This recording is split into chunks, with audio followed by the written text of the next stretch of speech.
Shalom, all praises, honor, and glory to Yahweh, Ba'ashem, Yahushai, Ba'ashem, Rakakodash. Double honor to the apostles and elders of Great Millstone, and Shalom to the elect. All right, this is Ratazah with another video through the spirit of Yahweh, Ba'ashem, Yahushai. Just real quick, what prompted this video is you got this guy by the name of Brother Polite and these other so-called Afrocentric Negroes out there, you know, these Kemet believers, or whatever you want to call them. One question that they have, or they continuously ask Hebrew Israelites, is, do we believe that the prophet Jonah was actually in a fish's belly for 3 days and 3 nights? And the answer is yes. All right. And this is a question that they ask over and over again, thinking that they're going to get a different answer. And to them, it's far-fetched. They don't believe it. They bring that out to, I guess, try to devalue the Bible, as if the Bible is somehow cartoonish. But with these scriptures I'm going to bring out, which you see up here on my tabs, as well as this article I have over to the left, I'm going to show that that's not that far-fetched to believe that, man. Okay, that the Most High, whose name is Yahweh, that he prepared a particular creature to swallow Jonah, all right, have him in his insides for 3 days, and to vomit him up on shore at the end of those 3 days. That's not that far-fetched, all right, and I'm going to show you. Now, I'm not going to read the whole chapter for the sake of time. I'm just going to get right to the point. All right, you can read, if you haven't read the book of Jonah, you can read it on your own. But I'm going to go down to, let's see, I'm starting at 14. All right, this is after Jonah boarded the ship, and there was a storm, and the men on the ship, they threw him overboard because pretty much he ran, basically he ran from the Most High. All right, the Most High told him to prophesy, and he pretty much bounced. All right, he got on the ship to Tarshish, and the Lord brought a storm. All right, so this is Jonah 1:14. It says, wherefore they cried unto the Lord and said, we beseech thee, O Lord, we beseech thee, let us not perish for this man's life, and lay not upon us innocent blood, for thou, O Lord, has done as it pleased thee. Verse 15, it says, so they took up Jonah and cast him forth into the sea, and the sea ceased from her raging. Right, so basically, basically because of Jonah's acts and deeds, the Most High brought that storm, man. You know, and the people on the ship, or the men that was aboard that ship, they basically prayed to the Lord that, look, don't punish us because this man did something wrong. You know, so they cast him overboard. All right, and the storm stopped. Now, verse 16, it says, then the men feared the Lord exceedingly, and offered a sacrifice unto the Lord, and made vows. All right, is the point. Verse 17. Now the Lord had prepared a great fish to swallow up Jonah, and Jonah was in the belly of the fish 3 days and 3 nights. All right, now I want to get this word prepared because it goes into basically the power of the Lord, man. All right, and the Hebrew word there is manah. All right, and it says to count, reckon, number, assign. All right, so the Most High, he reckoned, or he assigned a particular creature to do this particular act. It says to tell, appoint. All right, now isn't the Most High, isn't he in control of all things? All right, isn't all flesh on earth appointed by the Lord to do particular things? Now you ask Polite, you know, God to him is the so-called black woman. So I don't know if he would believe this, but we who are in the faith and believe in the scriptures, believe in Yahweh Hashem Yahushai, we understand that everything is appointed for a particular purpose by the Most High himself. It says to appoint, prepare. All right. And it pretty much says to say the same thing, to appoint, to ordain. Okay, so that a particular creature was ordained or appointed to do what it had to do. All right, which was swallow Jonah and keep him in his belly for 3 days and 3 nights, man. Now, with that being said, let me go to this article, because people like to question that as if that's so far fetched and it's unreal. But according to this article and many other sources, this is from National Ocean Service, or you see the link up top, oceanservice.noaa.gov. And the title of this post, it says, "How much of the ocean have we explored?" All right, and the subtitle says, more than 80% of our ocean is unmapped, unobserved, and unexplored. And hey, that's all I got to read right there. But I'm gonna continue to read on. But the question is, why would it be far-fetched for you to think a particular creature that's out there, which, according to this article and many other sources, more than 80% of the ocean, we don't know what the hell's out there, man. Okay, the only thing you know is just the whales you see on National Geographic, sharks, octopus, different species of fish, and there's a lot of them. It's a lot of different species that we know about that the so-called white man has been able to find, with his different conquests with these different high definition cameras that can go deep down in certain areas.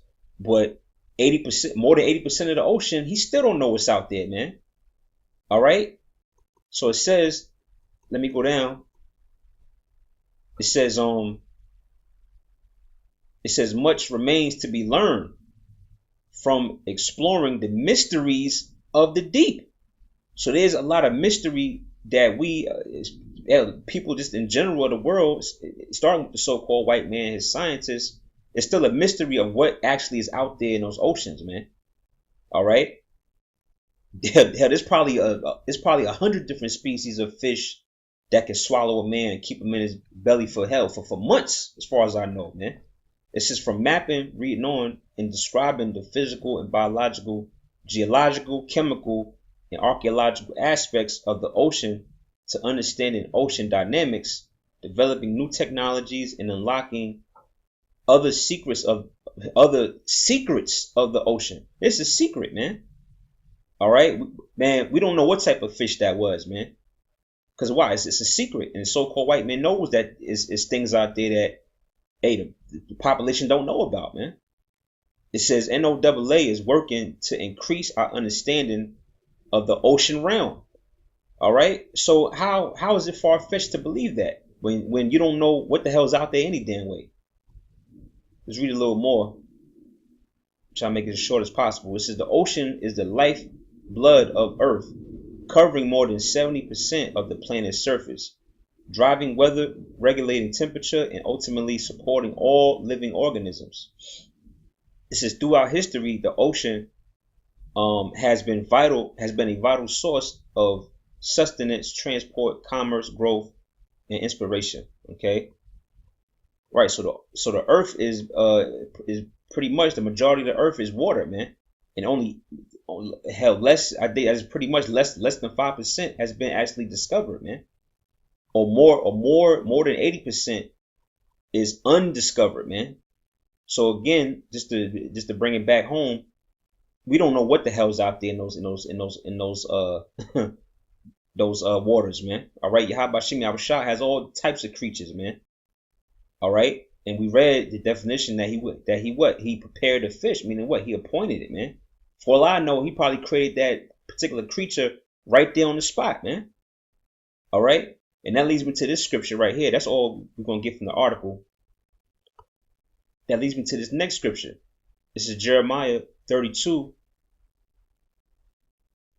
I start at 26. It says, then came the word of the Lord unto Jeremiah, saying, behold, I am the Lord, the God of all flesh. Is there anything too hard for me? And the answer is no.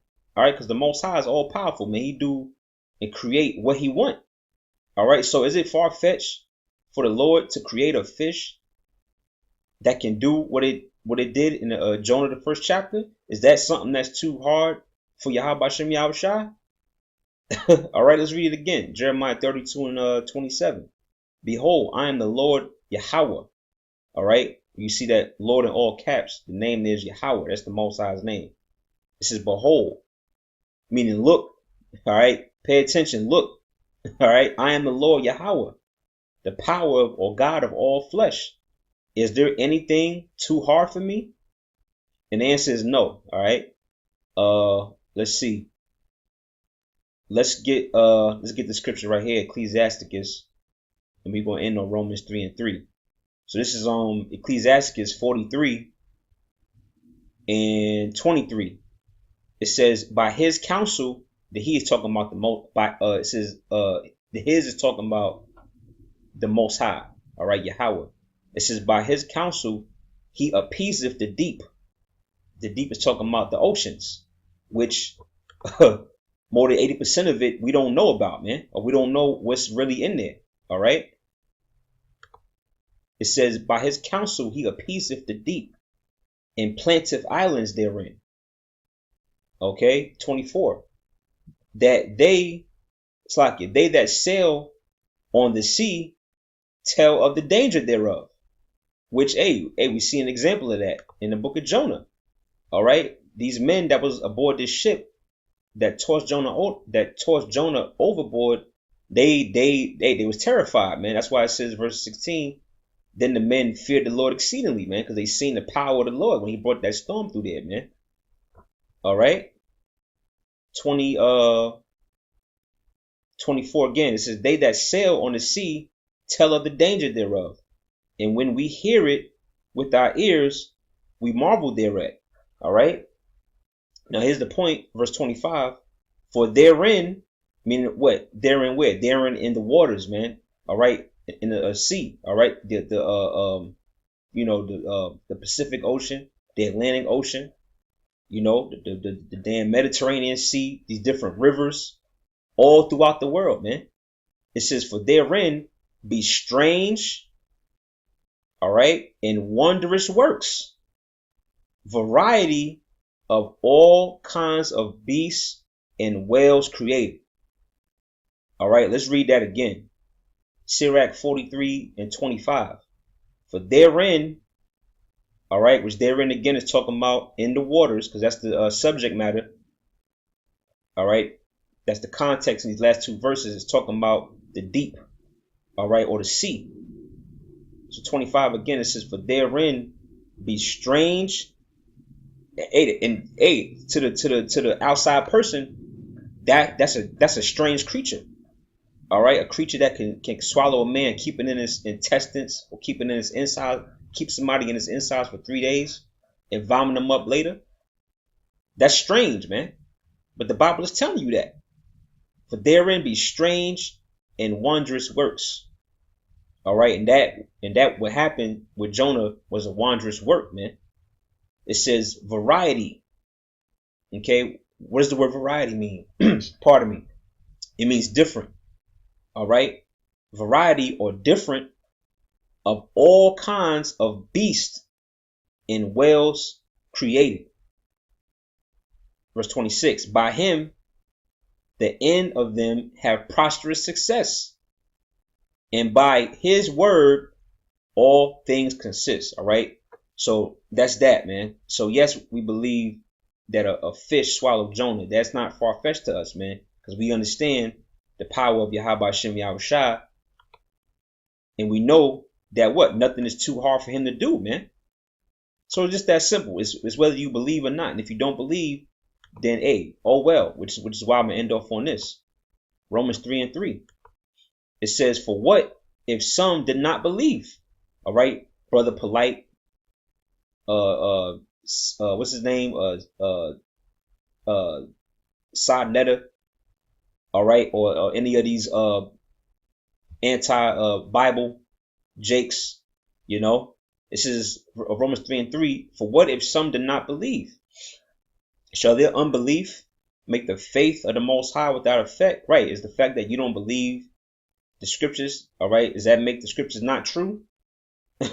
All right, does that mean prophecy is not going to come to pass? All right, here's the answer. Verse 4, God forbid, or power forbid, meaning no. Yeah, let the Most High be true, but every man a liar. As it is written, that thou mightest be justified in thy sayings and mightest overcome when thou art judged, man. So the answer is no, all right? Just because you don't believe the stories or you don't believe the text, that don't mean a damn thing, man. Because the word is true and it's valid, man. All right, and I just showed you with these just few scriptures that it's not far-fetched for something like that to happen, man. All right, you basically just not you chosen to understand and have the faith of the Most High. That's all. All right. So yeah, I just wanted to do this lesson real quick. It was just on my mind, and I came across that Ecclesiastes scripture earlier today as I was reading. That's why I wanted to put this lesson together. But Lord willing, it was edifying, giving all praise, honor, and glory to Yahweh Ba'ashem, Yahweh Shai, Ba'ashem, Rakak Wadash. Lord willing, to the next lesson, Shalom.